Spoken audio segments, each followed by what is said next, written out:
আসসালামু আলাইকুম রহমতুল্লাহ। কবিতার নাম সময়ের অপেক্ষা। কবিতাটি স্বরচিত। আমার ঘরকে যদি পরিষ্কার রাখতে চাই তবে উঠোন পরিষ্কার করতে হবে আগে।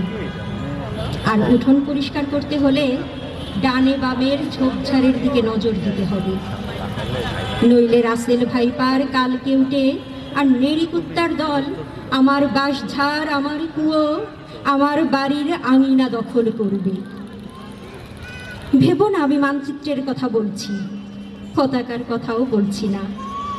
যে পতাকার তন্তুতে তন্তুতে বিশ্বাসঘাতকতা, যে পতাকায় সালাম জানাতে হয় বুক ভরা ব্যথা নিয়ে, যে পতাকার বোবা কান্না কেউ শোনে না, সেটা কি সত্যি পতাকা থাকে?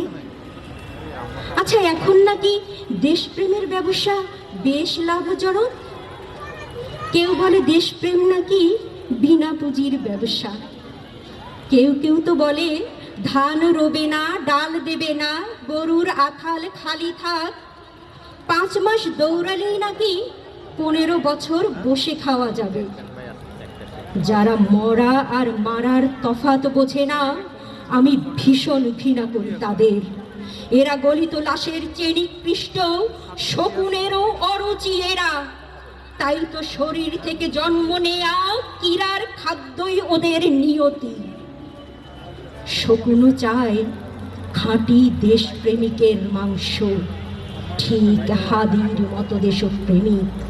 পরিষ্কার মাথা আর হালাল খাবারে গর্বিত, রক্ত অস্থির। তবে জেনে রাখো, আমার এই পরিচ্ছন্ন আঙিনায় ফুল ফোটা শুধু সময়ের অপেক্ষা মাত্র। আসসালামু আলাইকুম।